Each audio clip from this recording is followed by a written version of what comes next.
Come sleep with me and I'll approve your deal." The words hung in the air of the corner office like poison. My boss, Vincent Harlow, leaned back in his leather chair, a smug smile playing across his lips. He gestured toward the contract on his desk, the Meridian Tech acquisition I'd spent 18 months negotiating. $8.3 million, my career-defining deal. I stood frozen, my portfolio clutched against my chest like a shield. Vincent had been making comments for weeks, but this was different. This was explicit. This was extortion. The afternoon sun streamed through the floor-to-ceiling windows of Pinnacle Investments, casting long shadows across the mahogany furniture. "I'm sorry," I managed, my voice steady despite the rage building inside me. "You heard me," he said, using my first name with an intimacy that made my skin crawl. "We both know how these things work. You want to move up. There's a price." I looked at him, 52 years old, wedding ring gleaming, 3 daughters he bragged about constantly. "The answer is no." His expression hardened instantly. "Think carefully about this. That's your promotion on the line, your bonus, everything you've worked for." My name is Isla Montgomery. I'm 34 years old, and until this moment, I'd been one of Pinnacle's top investment analysts. I'd joined the firm 6 years ago with an MBA from Stanford and a hunger to prove myself in a male-dominated industry. I'd sacrificed relationships, weekends, holidays, all to build a reputation for finding lucrative acquisition targets. The Meridian Tech deal was supposed to be my crowning achievement. I'd identified the company early, recognized its potential before anyone else in the industry. I'd flown to Seattle 9 times, met with their reluctant CEO countless times, slowly building trust.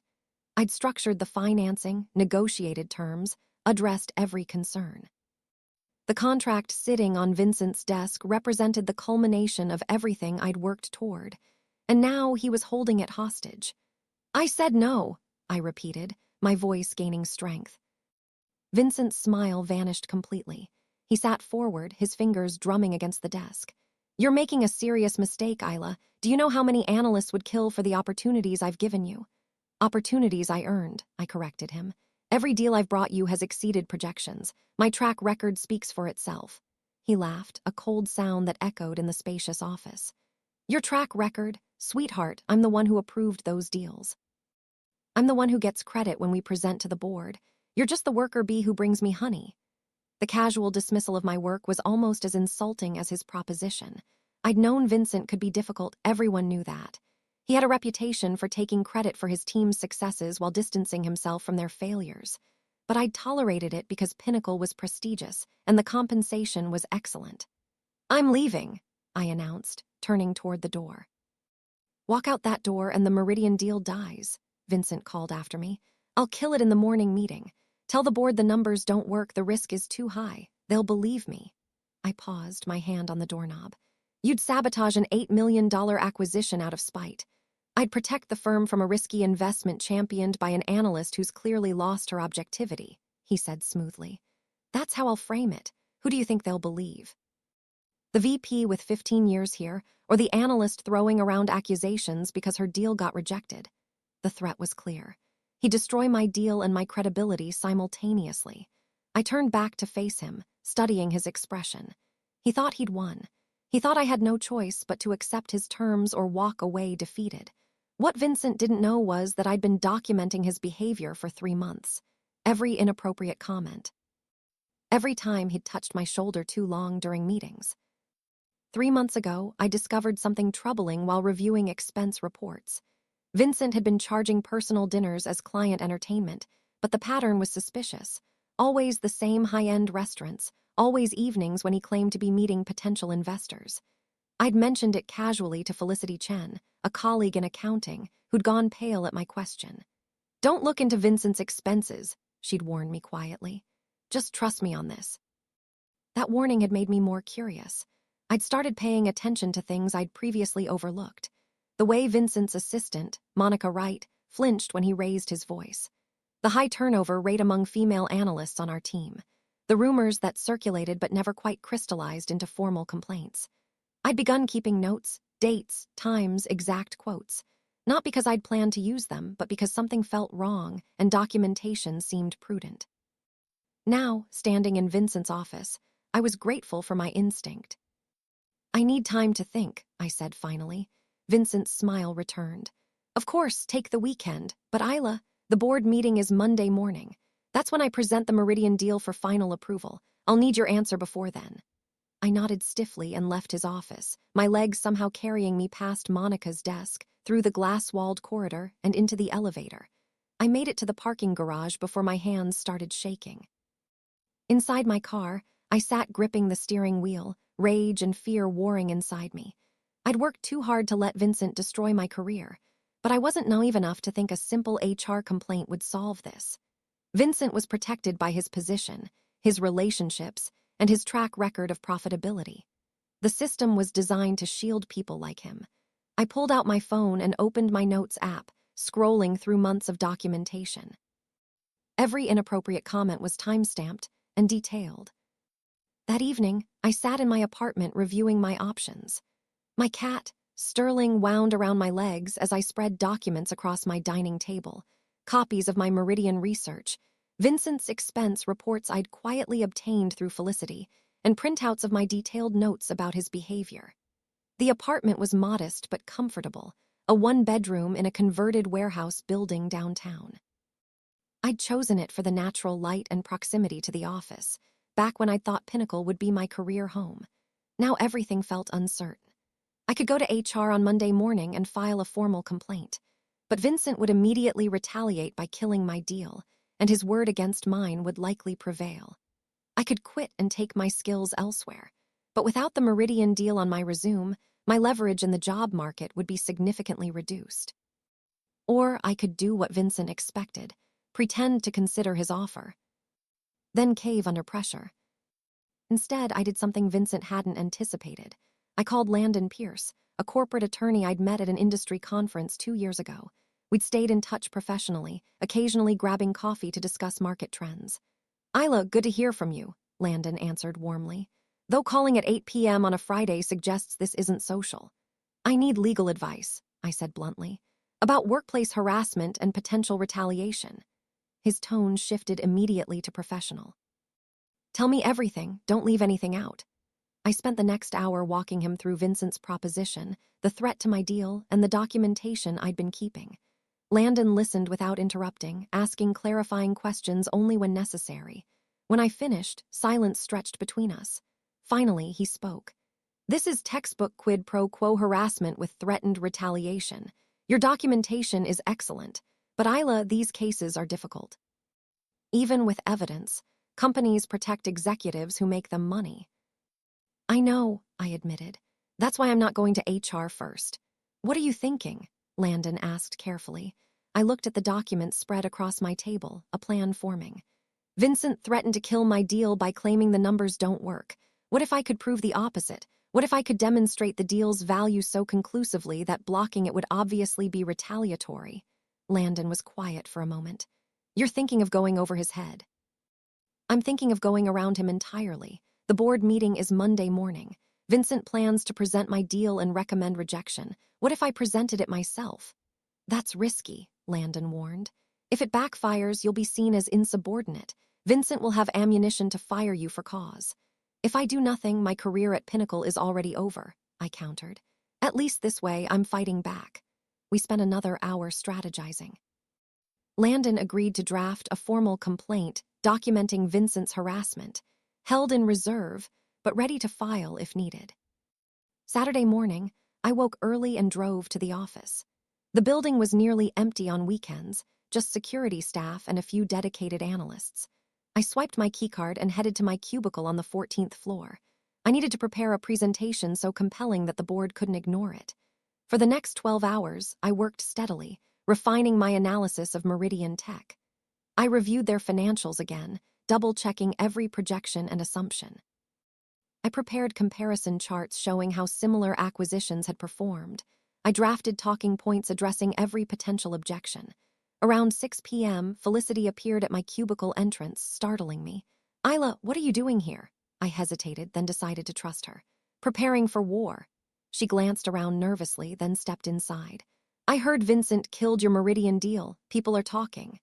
He hasn't killed it yet. The board meeting is Monday. Felicity's expression was pained.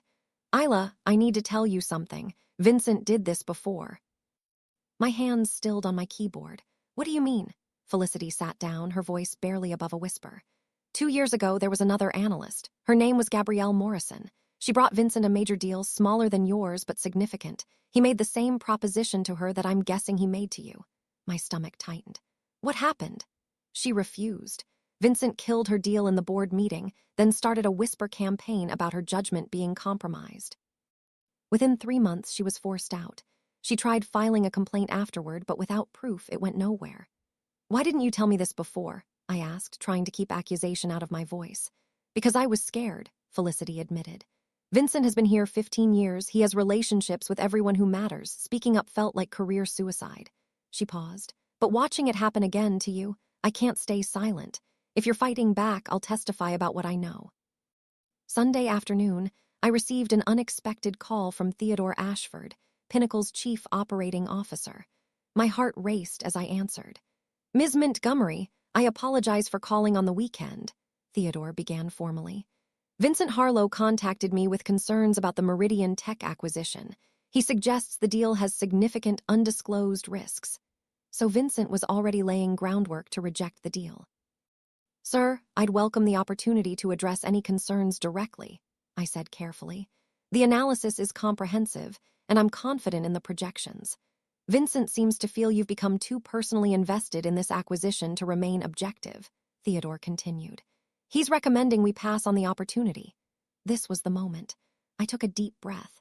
Mr. Ashford, I'd like to request 10 minutes at tomorrow's board meeting to present the Meridian analysis myself.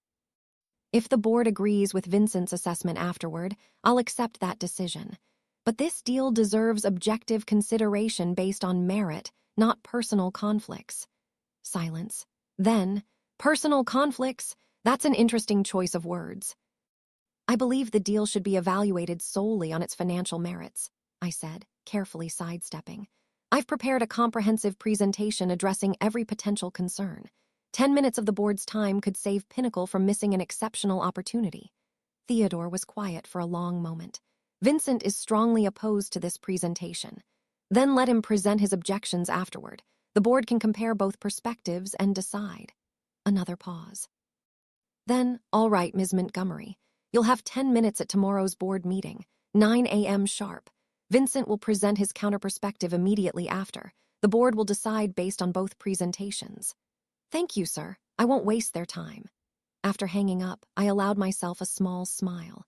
Vincent had made his first mistake by contacting Theodore directly. It made him look threatened rather than protective. Now I just needed to deliver the presentation of my life. I spent Sunday evening rehearsing, timing myself precisely, anticipating every possible question. Monday morning arrived cold and clear. I dressed in my most professional navy suit, pulled my hair back severely, and carried my portfolio with steady hands. I arrived at Pinnacle at 7:30, giving myself time to set up in the executive boardroom. The space was intimidating, a massive glass table surrounded by leather chairs, with a wall of windows overlooking the city skyline. I connected my laptop to the presentation system, testing it twice to ensure everything worked perfectly. At 8:45, board members began arriving. Theodore entered first, nodding professionally at me but revealing nothing in his expression. Other board members filed in, 7 senior executives who controlled Pinnacle's strategic direction. Vincent arrived last at 8:58. His face darkened when he saw me standing at the front of the room, presentation ready. What is this? He demanded, looking at Theodore. Ms. Montgomery requested the opportunity to present the Meridian acquisition directly, Theodore explained calmly. I granted that request. You'll present your counter-perspective immediately after. Vincent's jaw tightened, but he took his seat without further argument. At precisely 9 a.m., Theodore called the meeting to order. We have 2 presentations this morning regarding the proposed Meridian Tech acquisition. Ms. Montgomery will present first, followed by Mr. Harlow. Ms. Montgomery, you have 10 minutes. I advanced my first slide, a clean title card with the Meridian logo and acquisition summary. Good morning. 18 months ago, I identified Meridian Tech as an ideal acquisition target. This morning, I'll demonstrate why this $8.3 million deal represents exactly the kind of strategic opportunity Pinnacle was built to pursue. I spoke clearly and confidently, walking through Meridian's technology platform, their revenue growth trajectory, their competitive position, and the strategic value they'd bring to our portfolio. I addressed market risks head-on, showing how I'd structured protections into the deal terms. I presented comparison data from 5 similar acquisitions we'd made in the past 3 years, showing how Meridian's metrics were superior across every meaningful dimension. At minute 7, I shifted to financial projections. Conservative estimates show a 23% return within 3 years. Our upside scenario projects 38%.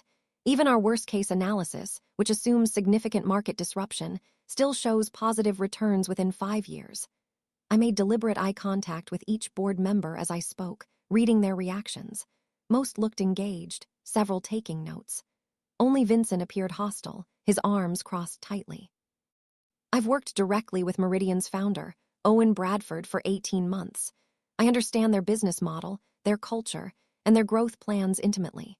This acquisition represents exactly the kind of calculated risk that has built Pinnacle's reputation. At minute 9:30, I advanced to my final slide, a summary of key points and recommended next steps. I recommend immediate approval of this acquisition. The deal terms expire Friday, so timing is critical. Thank you for your consideration. I stopped at exactly 10 minutes. Theodore nodded approvingly. Thank you, Ms. Montgomery. Questions from the board? Several hands raised. For the next 15 minutes, board members peppered me with questions. I answered each one directly, citing specific data points from memory. My preparation was evident, and I could see several board members warming to the deal. Finally, Theodore turned to Vincent. Mr. Harlow, you have concerns about this acquisition. Please share your perspective. Vincent stood slowly, clearly thrown by having to present after me rather than controlling the narrative from the start. Thank you, Theodore. While I appreciate Ms. Montgomery's enthusiasm, I believe this deal carries unacceptable risks that she's minimizing due to personal investment in the outcome. He spent the next several minutes raising generic concerns about market volatility, integration challenges, and timing. But without specific counterdata, his objections sounded vague and defensive. Furthermore, Vincent continued, his voice hardening, I question whether Ms. Montgomery has maintained appropriate professional boundaries with Meridian's founder. Her judgment may be compromised by relationships developed during this extended negotiation process. The accusation hung in the air, ugly and unmistakable. I felt my face flush with anger, but kept my expression neutral. Vincent was trying to discredit me personally since he couldn't defeat my analysis. Theodore frowned. That's a serious allegation, Vincent. Do you have evidence of inappropriate conduct? I have concerns about the amount of time Ms. Montgomery has spent with Mr. Bradford, Vincent said carefully. Concerns that warrant scrutiny before approving this deal. I've documented every interaction with Meridian's management team, I interjected, my voice ice cold. Flight records, meeting notes, email correspondence, all available for review. My conduct has been entirely professional. This suggestion otherwise is not only false but appears designed to undermine my credibility because Mr. Harlow disagrees with my analysis. The board members shifted uncomfortably. Several looked at Vincent with new skepticism. Theodore's expression had gone carefully blank. This meeting is adjourned for private board deliberation, he announced. Ms. Montgomery, Mr. Harlow, please wait outside. We'll call you back in with our decision. Vincent and I stood simultaneously, neither willing to be the first to leave the room. Finally, he turned and walked out, and I followed at a distance. In the hallway, we stood at opposite ends, not speaking. My heart pounded against my ribs, but I kept my expression composed. 20 minutes later, Theodore opened the boardroom door. Please come back in. We returned to our seats. Theodore remained standing, his expression unreadable. The board has reviewed both presentations and considered all perspectives. After discussion, we've reached a decision regarding the Meridian Tech acquisition. The pause seemed to stretch forever. The deal is approved. Ms. Montgomery, congratulations. Please proceed with finalizing terms by Friday's deadline. Relief flooded through me, but I maintained my professional composure. Thank you. I won't let you down. Theodore wasn't finished. However, there are additional matters to address. Mr. Harlow, the board has concerns about your characterization of Ms. Montgomery's conduct. Those allegations were serious, and from what we can determine, baseless. We'll be conducting a review of this matter. Vincent's face drained of color. Theodore, I was simply expressing legitimate concerns about deal oversight. You alleged improper conduct without evidence, Theodore interrupted. That's not expressing concerns, that's character assassination. The board takes such matters seriously. He turned to me. Ms. Montgomery, if you have any formal complaints about Mr. Harlow's conduct, now is the time to bring them forward. The board is prepared to investigate thoroughly. This was my moment. I pulled a folder from my portfolio, copies of my documentation, already prepared. I do have concerns, Mr. Ashford, significant ones. For the next 30 minutes, I walked the board through everything. Vincent's proposition on Friday. The threat to kill my deal if I refused. The pattern of inappropriate comments over several months. Felicity's testimony about what happened to Gabrielle Morrison. I presented my documentation methodically, dates, times, exact quotes, corroborating witnesses. The board members' expressions grew progressively darker as I spoke. Vincent tried to interrupt several times, but Theodore silenced him. You'll have your chance to respond. When I finished, Theodore looked at Vincent. Your response. This is clearly retaliation because I questioned her deal, Vincent sputtered. She's fabricating allegations because I challenged her professionally. I have witnesses, I interrupted quietly. Felicity Chen will testify about Gabrielle Morrison's situation. Monica Wright, your assistant, can speak to your behavior patterns, and I have contemporaneous notes documenting every incident. This is outrageous, Vincent said, his voice rising. I've given 15 years to this firm, and we've compensated you well for those years, Theodore said coldly. But if these allegations are substantiated and Ms. Montgomery's documentation appears quite thorough, your tenure here is finished. Effective immediately, you're suspended pending investigation. Security will escort you out. Ms. Montgomery will report directly to me until we determine permanent team structure. Vincent looked around the table desperately but found no allies. The board members wouldn't meet his eyes. You're making a mistake, he said, standing abruptly. When this investigation clears me, if it clears you, Theodore corrected, security is waiting outside. After Vincent left, escorted by 2 security officers, the atmosphere in the boardroom shifted. Ms. Montgomery, that was extraordinarily difficult to watch, Theodore said quietly. I apologize that you experienced such treatment at Pinnacle. It should never have happened. I appreciate that, sir, I replied. I only want to focus on completing the Meridian acquisition now. About that, Theodore said, and something in his tone made me look up sharply. The board has been discussing your future here. Your handling of both the Meridian deal and this impossible situation has demonstrated exceptional judgment and courage. He paused. We'd like to offer you Vincent's position as Vice President of Acquisitions, effective immediately. Your first major initiative would be successfully closing the Meridian deal. I stared at him, momentarily speechless. Vincent's position. 2 weeks ago, I'd been struggling just to get my deals approved. I'm honored, I managed. But I need to ask, is this offer contingent on not pursuing legal action against the firm? Theodore's expression didn't change, but something flickered in his eyes. This offer is based on your capabilities and merit, Theodore said carefully. However, the board would prefer to resolve Vincent's misconduct through internal processes rather than litigation. We're prepared to offer a substantial settlement in addition to your promotion, compensation for the hostile environment you endured. I considered this carefully. A promotion to VP would give me the platform and credibility I'd been working toward for years. The settlement would provide financial security. But accepting meant letting Pinnacle sweep this under the rug, protecting their reputation while Vincent likely received his own quiet settlement. I need time to consider, I said finally, and I'd like to consult with my attorney before making any decisions about settlements or legal action.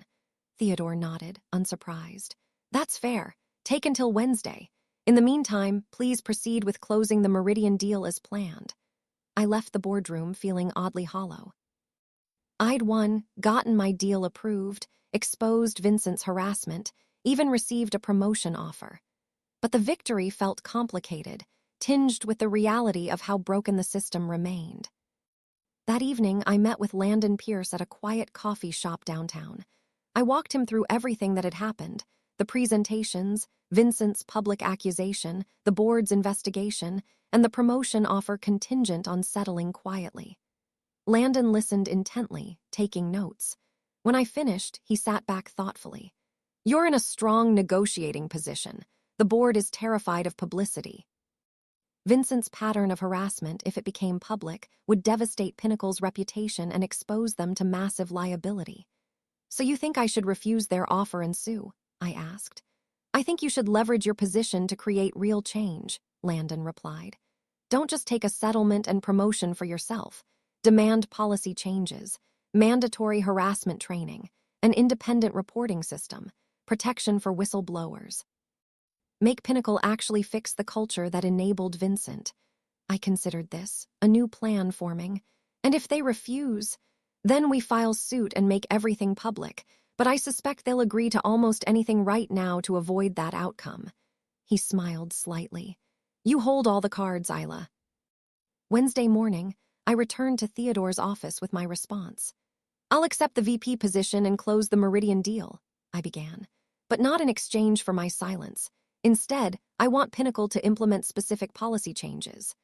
I handed him a document Landon had helped me draft: requirements for independent harassment reporting, mandatory training, protection against retaliation, and regular cultural audits. Additionally, I want a public statement acknowledging that policy failures allowed harassment to occur, without naming victims but committing to change. Theodore read through my requirements carefully. Finally, he looked up. "The board will accept these terms. You'll have our full support implementing these changes as VP." 2 weeks later, I stood in Meridian Tech's Seattle headquarters, signing the final acquisition documents alongside Owen Bradford. The deal closed successfully, generating immediate positive returns. Vincent's investigation concluded with his quiet termination and a confidential settlement that included non-compete clauses. At Pinnacle, I began implementing the cultural changes I demanded, determined to ensure no other woman faced what I had.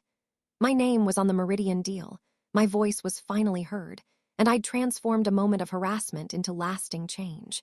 That was worth more than any simple revenge.